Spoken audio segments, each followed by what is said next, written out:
Welcome back, student. We continued our discussion on constitutional design, and today our topic is why do we need a constitution? In previous video, we already discussed constitution and its meaning, and in South Africa, apartheid and a struggle against apartheid, and after that how they get freedom, and then towards a new constitution, and in South Africa how a constitution is formed. किसी भी देश में constitution जो है वो आसानी से नहीं बन सकता है। बहुत सारे डाइवर्सिटी को ध्यान में रखा जाता है, बहुत सारे रिचुअल्स को ध्यान में रखा जाता है, मेजॉरिटी और माइनॉरिटी को ध्यान में रखा जाता है, बहुत सारे ज्योग्राफिकल आइसोलेशन एरिया, इन सब बातों को ध्यान में रखा जाता है। आज का जो हमारा टॉपिक है why do we need a constitution, इसकी चर्चा करते हैं और देखते हैं साउथ अफ्रीका से कि वहाँ जो कॉन्स्टिट्यूशन बना, मॉडल कॉन्स्टिट्यूशन बना, आइडियल कॉन्स्टिट्यूशन बना, उसके पीछे क्या कारण था या कैसे उन्होंने बनाया। तो एक लाइन ये इसका बहुत अच्छा है कि दी ऑपरेशन एंड ऑपरेस्ड, मतलब कि दमन करने वाले और दमन होने वाले दोनों। देखिए, in South Africa the oppressor and the oppressed, the new democracy we are planning to try together as equal. Oppressor और ऑपरेस दोनों मिल करके बैठे हुए हैं और प्लानिंग कर रहे हैं कॉन्स्टिट्यूशन की। ये बहुत बड़ी बात है। जबकि ब्लैक जो मेजोरिटी में अब आ गए हैं, उनकी अलग कुछ मांग है। उनकी जो मांगे हैं वो माइनॉरिटी में जो लोग हैं उनसे अलग हैं।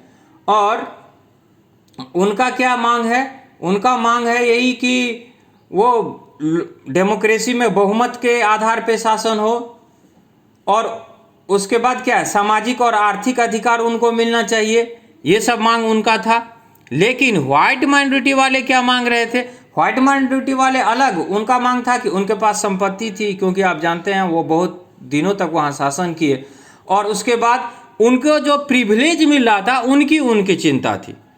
तो क्या हुआ कि दोनों बैठे और उसके बाद आफ्टर ए लॉन्ग नेगोशिएशन, बहुत सारे बात होने के बाद, बहुत सारे मीटिंग होने के बाद वो राजी हुए किस चीज़ पे? Principle of majority rule. वो ये इस बात पे राजी हो गए कि बहुमत की सरकार बनेगी और 1 पर्सन 1 वोट होगा, कुछ बेसिक राइट पुअर और वर्कर को मिलेगा। अब बात है कि ये तो उन्होंने दिया बहुसंख्यक को, अपने लिए क्या लिया? तो वो अपने लिए, जैसा कि वो उस समय में चाहते थे कि वो अपने जो प्रिविलेज चाहते थे उस, और चूंकि जमीन जायदाद ये सब ज़्यादा संख्या में व्हाइट के पास ही था, तो क्या होता है, मेजॉरिटी ज़बरदस्ती उस पर कब्जा कर लेते हैं। तो इस तरह का काम नहीं होना चाहिए। वो ये मांग कर रहे थे तो इनको भी मिला। तो इसमें क्या हुआ? ट्रस्ट ईच अदर, एक दूसरे पे पहले तो विश्वास होना चाहिए कि हाँ ठीक है, आपको भी अधिकार मिलेगा। तो ये विश्वास कैसे बना? एक दूसरे पे जो भरोसा हो, और क्या जरूरी है कि what was the guarantee that this trust will not be broken in future. क्या निश्चित है कि ये भविष्य में तोड़ा नहीं जाएगा? अभी आप कह रहे हैं और बाद में भविष्य में 1-2 जनरेशन के बाद। तो बोला गया कि ये जो हम लोगों के बीच में जो ये बात हुई है, ये हम लोग बैठ करके जो भी बात हुई है उसको लिख लें और पढ़ लें। जैसे मान लीजिए हर एक का नियम होता है, क्रिकेट का नियम होता है, फुटबॉल का नियम होता है, स्कूल का बायलॉज है। तो बोला कि जो भी हम लोगों में बात है उसको लिख लिया जाए और पढ़ लिया जाए, और ताकि किसी के मन में कोई शंका नहीं हो। इसमें ये लिखने और पढ़ने वाले में ये रखेंगे हम लोग कि सरकार जो है, गवर्नमेंट जो है, वो क्या क्या कर सकता है, नागरिक के क्या क्या अधिकार होंगे, और कोई भी लोग बाद में जीत करके जो आएंगे तो आसानी से इसमें बदलाव नहीं कर सकते हैं।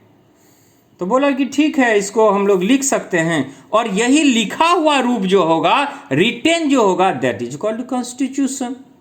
ठीक है। अभी मैंने बताया कि हर एक जगह में जो कॉन्स्टिट्यूशन बनाना है उसमें बहुत सारे नियम को, डाइवर्सिटी, इन सब बातों का हम लोग अध्ययन करते हैं, और इन सब बातों को ध्यान में रख के, मेजॉरिटी, माइनॉरिटी, डाइवर्सिटी, इन सब को ध्यान में रख करके सबके लिए नियम कानून बनाया जाता है।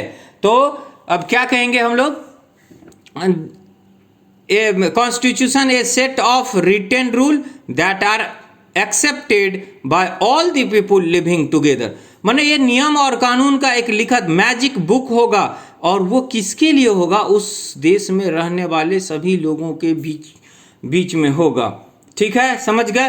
क्योंकि संविधान जो है वो सबसे बड़ा कानून होता है, तो सरकार को भी इसमें जो है संबंध, और सिटीजन का भी जो संबंध है, दोनों का काम जो है, दोनों का एरिया है, सबका ये चर्चा करता है। अब देखिए, अब या क्वेश्चन ये आएगा, ये कॉन्स्टिट्यूशन का डिफिनेशन दिया। अब देखिए, why we need a constitution, तो फर्स्ट पॉइंट बोलेंगे, it's generate a degree of trust and coordination that is necessary for different kind of people to live together। Point बना के दिया हुआ है, 4 पॉइंट है, इसलिए मैंने इसको लिखा नहीं है। आप देखिए क्या बोलता है कि यह साथ जो विभिन्न तरह के लोग हैं उसके बीच में भरोसा होना चाहिए, म्यूचुअल ट्रस्ट होना चाहिए, कोऑर्डिनेशन की भावना होना चाहिए। ये विकसित करता है। कौन विकसित करता है? कॉन्स्टिट्यूशन विकसित करता है। दूसरा पॉइंट देखिए, it specifies how the government will be constituted, मतलब सरकार कैसे बनेगी और किसे फैसला लेने का अधिकार होगा, यह भी कॉन्स्टिट्यूशन में लिखा हुआ है कि सरकार कैसे बनेगी और फैसला लेने का अधिकार किसको होगा। तीसरा, it lays down limit on the power of the, अब गवर्नमेंट है, अभी बना है, कल को वो तानाशाही बन जाएगा, तो उसके अधिकारों का वर्णन है और सरकार के भी सीमा का वर्णन है और नागरिक के अधिकार का वर्णन है। चौथा, last, it expresses the aspiration of the people about creating a good society. एक अच्छे समाज के गठन के लिए लोगों की जो भावना है, आकांक्षा है, उसका ये व्यक्त करता है। कौन? कॉन्स्टिट्यूशन। 4 पॉइंट हुए, स्पष्ट दिया हुआ है, आप इसको आराम से लिख करके इसको तैयार कीजिए। अब एक बात आता है कि जितना भी डेमोक्रेटिक कंट्री हुआ वो कॉन्स्टिट्यूशन बनाया, लेकिन बहुत सारे ऐसे भी देश हैं जहाँ कॉन्स्टिट्यूशन है और डेमोक्रेटिक नहीं है। एक यहाँ पे लाइन आता है कि most countries in the world need to have the basic rules, this applies not just to government any association. जैसे मान लीजिए एक शादी ब्याह का जो है कॉर्पोरेशन है, एक पार्क है, उसका भी लॉज होता है, तो कॉन्स्टिट्यूशन की आवश्यकता हर एक की होती है। कॉन्स्टिट्यूशन मतलब मैंने बताया नियम और कानून का किताब।